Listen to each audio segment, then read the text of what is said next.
ఆంధ్ర బిర్యానీ ఏం తింటావంటూ కవితక్క ఈ మధ్య చేసిన కామెంట్ బాగా ట్రోల్ అవుతోంది. ఆమె అంటున్న మాటలను బట్టి చూస్తుంటే వీళ్ళ విన్నింగ్ ఎలిమెంట్ తెలంగాణ కన్నా మించి బాబుతోనే ఎక్కువగా ముడిపడి ఉందన్నట్టు తెలుస్తోంది.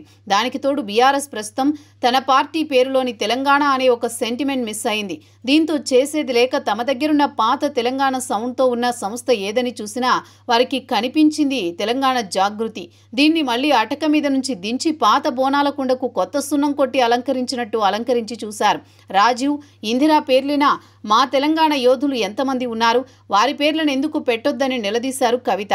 అంతా బాగానే ఉంది, ఇది కరెక్ట్ కూడా. కానీ ఇదే జాగృతక్క తాను తెలంగాణకు సంబంధించిన ఒక పాటను ఎక్కడో పరాయి రాష్ట్రం వాడైన గౌతమ్ వాసుదేవ మీనంతో కోట్లు ఖర్చు పెట్టి చేయించారు. తనకు అలాంటి పట్టింపులు ఉండవు, కానీ తాను మాత్రం ఇతరులను ఎంతో గొప్పగా నిలదీస్తారన్న పేరు సాధించారామె.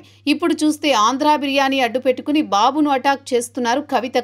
నిజంగా అయితే ఇక్కడ టీడీపీ ఏమంత యాక్టివ్గా లేదు. కాకుంటే గతంలో టీడీపీ నుంచి కాంగ్రెస్లోకి వచ్చి ముఖ్యమంత్రి అయిన రేవంత్ రెడ్డి ద్వారా బాబు ప్రభావం తెలంగాణపై కూడా ఇంకా ఉందంటూ ఆమె చేస్తోన్న కామెంట్లు తీవ్ర విమర్శలకు దారితీస్తున్నాయి. నిజానికి ఏపీకి తెలంగాణకి మధ్య ప్రస్తుతం బనకచెర్ల బడబాగ్ని సలసలా కాగుతోంది. కేసీఆర్లా తాను కూడా ఏపీ ప్రోగా ఉండొచ్చు రేవంత్ రెడ్డి, కానీ ఆయన చూస్తే అలా లేరు. తమ్ముడే పేకాటే అని స్పష్టంగా తెలియజేస్తున్నారు. బేసిక్గా రేవంత్ రెడ్డి అలాంటి బ్లైండ్ మైండ్ సెట్ ఫెలో అయి ఉంటే ఇదే అల్లు అర్జున్ని జైల్లో పెట్టి ఉండరు. పెట్టాక పిలిచి మరీ అవార్డిచ్చి ఉండరు. అవార్డు ఇచ్చాక అతడు కౌంటర్లు వేస్తున్నా చూస్తూ ఊరుకుని ఉండరు. దీన్ని బట్టి ఇక్కడ లిబర్టీ ఎలాంటిదో తెలుసుకోవచ్చని అంటారు కొందరు. ఇదిలా ఉంటే ప్రస్తుతం బనకచెర్ల విషయంలో చంద్రబాబుతో పీకల్లోతు పోరాటం చేస్తోన్న రేవంత్ రెడ్డి ఆయన ప్రభావంతో తెలంగాణను పాలిస్తున్నారని ఎలా చెప్పగలరో కేవలం కవితక్కకు మాత్రమే అర్థమయ్యే భాష.